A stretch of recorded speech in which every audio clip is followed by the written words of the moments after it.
Good morning, everyone. This is your boy, the ambassador, the director, the concept developer, the influencer, Marlon Green. What I want to talk about on this episode is why I should be respected, especially for uniting the grassroots movement. Okay, we got a lot of different groups out there and a lot of subgroups and a lot of groups that will contribute to your campaign just to influence. Like, this is what I'm talking about. Say you're a gifted person, but me and you don't get along, okay? Uh, to keep that person from coming up, they'll probably defame your character, tamper with your accounts. Like what they did to me on Facebook and LinkedIn, they never really give me my real hit count, and so I moved platforms and been treated better. What I want to talk about is these fraternities and sororities.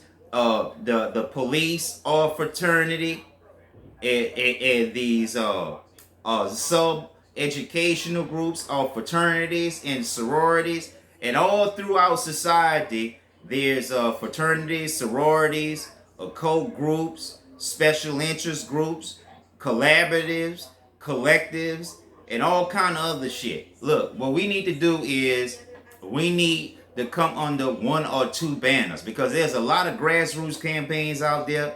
A lot of them are fake. 90% of them are fake. And let me tell you something. Good leaders help good leaders. Achievers help other achievers. And I help you and you help me. If you have any other thought than that, you're going to be unsuccessful. And I think the African diaspora is already on a bad foot, on a bad lead, because they don't answer phones. They don't answer faxes. They don't answer the emails.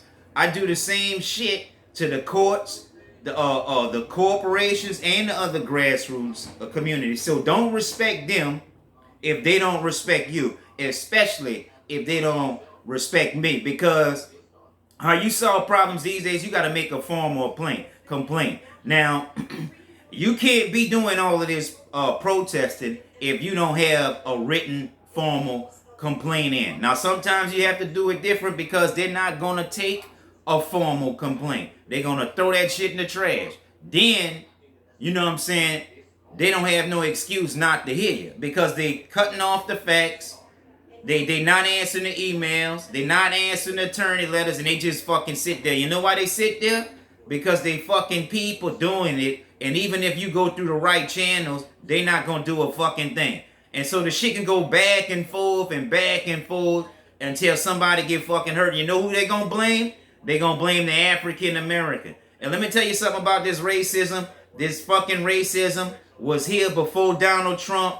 I got Department of Defense, not Department of Defense, Department of Justice complaints. Over 400 motherfucking pages. Nobody has done nothing. In order to get your stripes, once you put something on paper, then you considered serious. Now, if they don't want to take the paper, then they gonna have to take the protesting. Then they gonna have to take the verbal abuse. And I'm verbally abusive. I'll remember that. And I'll admit that. You know why?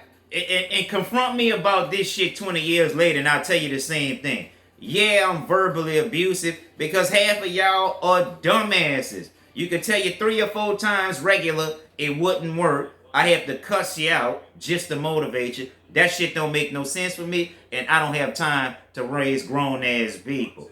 Number 2, I want my motherfucking money. I don't care if the sky split wide open. I want my motherfucking money, because if I was white or female, I would have been settled by now. 4 motherfucking years hit by 18-wheeler. I ain't settled yet. And then they have the nerve to blacklist me. And then they take my grandmother and my mom shit with the handle shit. Y'all need to start checking these bitches that's responsible for the money, man. Because all they do is group together and find out ways to beat motherfuckers. And y'all not paying attention. Y'all not keeping track. I have to do the shit. I'm not fucking getting paid. I got hundreds of millions tied up on federal court. The only reason why I ain't fucking got it because I'm African American. Any motherfucking body else would have had their money. And guess what? I'm not gonna change. When I get my money, I'm not gonna fucking change. I'm gonna keep cracking the whip on the people that need to be the fucking whip cracked on. And I don't give a fuck about your feelings or your career. I'll destroy both of them motherfuckers. As a matter of fact, a lot of y'all niggas talk too much, man. You need to do more and talk less, because these fucking white folks stealing your shit. Everybody else stealing your shit. And then you come around and y'all try to steal my shit. I'm not putting up with it. Y'all better get y'all shit together. And if y'all can step up like Walmart, you would have been did it. If y'all can get 9 million hits in April, you would have been did it. If you can get 2 million hits in May, you'd have been did it by now. That's more than enough to get on y'all raggedy ass TV stations. I got 200,000 favorable reviews on my photos. That's more than enough to get on y'all raggedy ass TV station. I would be blaming myself, but I had more coming into this motherfucker than what I got right now. So I'm not blaming my motherfucking self. Y'all need to get y'all shit together, man.